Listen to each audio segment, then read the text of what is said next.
குழந்தைகளே, எண்ணம் போல் வாழ்க்கை என்பதன் அர்த்தம் என்னவென்று உங்களுக்கு தெரியுமா? ஒரு பிரம்மா குமாரியின் வாழ்க்கையை உதாரணமாக பார்க்கலாமா?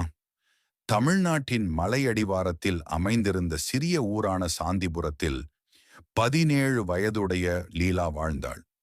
வெளிப்படையாக பார்க்கும்போது அவள் சாதாரண மாணவி போல தோன்றினாலும் மனதிற்குள் பெரிய புயல்கள். அவள் எதிர்காலத்தை பற்றி அதிகமாக கவலைப்பட்டாள். எனக்கு முடியாது, நான் தான் எப்போதும் தோல்வி அடைவேன் என்ற எண்ணங்கள் அவளின் மனதின் நிழல் போல் தொடர்ந்தன. ஒரு நாள் பள்ளியில் ஏற்பட்ட சிறிய தவறு காரணமாக அவள் கடுமையாக மனமுடைந்தாள். கண்களில் நீர் நிரம்பிக் கொண்டிருந்தபடி ஊரின் ஓரத்தில் உள்ள பழைய குளத்தருகே அமர்ந்திருந்தாள். அவளை அந்த நிலையில் பார்த்து அங்கு தியானத்திற்கு வந்திருந்த சுந்தரி தினிஸ் என்ற பிரம்மா குமாரிகள் மையத்தின் சகோதரி அவளருகே வந்தார். "கண்ணே, மனசுக்கு எடை ஏன் இவ்வளவு?" என்று மெதுகுரலில் கேட்டார். லீலா ஏதுமின்றி அழுதபடி தன் பிரச்சனைகளை பகிர்ந்தாள்.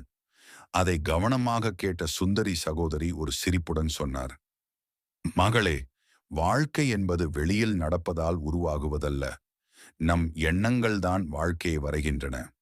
எண்ணம் போல் வாழ்க்கை." லீலா குழப்பத்தோடு அவரை பார்த்தாள். சுந்தரி சகோதரி மெதுவாக ஒரு கல்லை எடுத்து புன்னகையுடன் குளத்தில் எறிந்தார். கல் விழுந்த இடத்திலிருந்து பரவும் அலைகளை காட்டி, "பார் மகளே, நம் ஒரு எண்ணம் கூட அலை போல் வெளியே பரவுகிறது. அது நல்ல எண்ணமாக இருந்தாலும் கெட்ட எண்ணமாக இருந்தாலும் அதுவே நம் அனுபவமாக திரும்ப கிடைக்கிறது." லீலா சற்றே ஆவலுடன், "அப்படியென்றால் நான் இவ்வளவு நெகட்டிவாக யோசிப்பதால் தான் என் வாழ்க்கையில் பிரச்சனைகள் வருகிறதா?" என்று கேட்டாள். "ஆம் மகளே," என்று சகோதரி பதிலளித்தார். "அதேபோல் நல்ல எண்ணம் நம் விதியை மாற்றும் சக்தி கொண்டது. பிரம்மா குமாரிகள் நிலையத்தில் நாங்கள் சொல்லுவது என்ன தெரியுமா? நான் ஒரு ஆத்மா. என் எண்ணங்கள் தூய்மை, சக்தி, அமைதி என்று நினைத்தால் அந்த அலைகள் உன்னை சுற்றி பாசிட்டிவ் வாயுமண்டலத்தை உருவாக்கும். அது உன் வாழ்க்கையை மாற்றும்." அன்று இரவு லீலா அந்த வார்த்தைகளை நினைத்தபடி தூங்கினாள். நான் ஒரு ஆத்மா, அமைதி என் சுயதர்மம். அவள் உள்ளத்தில் பல ஆண்டுகளாக படிந்திருந்த பயம் மெதுவாக கரைந்து போகும் உணர்வு வந்தது. அடுத்த வெள்ளிக்கிழமை அவள் முதல் முறையாக ஊரின் பிரம்மா குமாரிகள் ராஜயோக மையத்துக்கு சென்றாள். அங்கு அமைதியான சூழல், மெல்லிய தியான இசை, சுவரில் "எண்ணம் போல் வாழ்க்கை" என்று எழுதப்பட்ட பலகை அவளின் மனதை வியக்க வைத்தது. தியானத்தில் அமர்ந்தபோது சகோதரி வழிநடத்தினார். "உன் மனத்துக்குள் வரும் ஒவ்வொரு எண்ணத்தையும் கவனி. நல்ல எண்ணங்களை விதை போல் விதை. நீ நினைப்பது நிஜமாக மாறும்." முதல் சில நாட்களில் அவள் உடனே மாற்றம் காணவில்லை.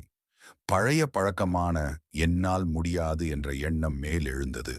ஆனால் இப்போது அது மேல் எழும்பிய தருணமே அவளுக்கு தெளிவாக தெரிந்தது.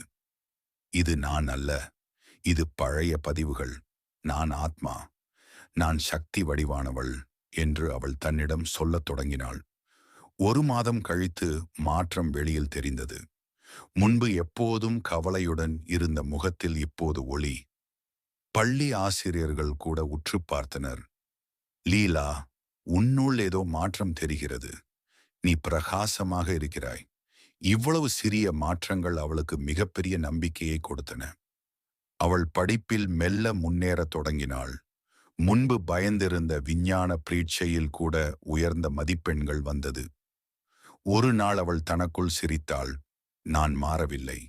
எனது எண்ணங்கள் தான் மாறின." காலம் கடந்தது. 12ஆம் வகுப்பு இறுதித் தேர்வு வந்தது. நண்பர்கள் அனைவரும் நெருடலுடன் இருந்தபோது லீலா தன் கண்களை மூடி சுவாசித்தாள். "நான் அமைதி, நான் தெளிவு, என் எண்ணம் என் தேர்வு." அந்த அமைதியான உள்ளம் அவளுக்கு மிகுந்த திருப்தி கொடுத்தது. முடிவுகள் வெளியான நாள் ஊரில் அனைவரும் ஆச்சரியப்பட காரணம் ஒன்றிருந்தது. லீலா பள்ளியில் முதலிடத்தில் தேர்ச்சி பெற்றிருந்தாள். அவள் முதலில் ஓடிச் சென்று சுந்தரி சகோதரியை பார்த்தாள். "சகோதரி, உங்களுடைய எண்ணம் போல் வாழ்க்கை எனும் ஒரு வார்த்தை என் வாழ்க்கையை முழுவதும் மாற்றிவிட்டது." சுந்தரி சகோதரி சிரித்து அவளின் தலையை தொட்டு சொன்னார், "நான் ஒன்றும் செய்யவில்லை மகளே. எங்களுக்கு சிவபரமாத்மா நேரடியாக உலக நாடக சக்கரத்தின் பாடம் நடத்துகிறார். அதன் மூலமாக நாங்கள் உலக மக்களுக்கு ஆன்மீக சேவை செய்கிறோம் என்று. உன் வாழ்க்கையை மாற்றியது நான் இல்லை, உன் எண்ணம்தான். லீலா மனத்தில் உணர்ந்தாள். வெளி உலகத்தை மாற்ற முடியாவிட்டாலும் என் எண்ணங்களை மாற்ற முடியும். என் எண்ணங்கள் மாறினால் என் வாழ்க்கை தானாக மாறும்.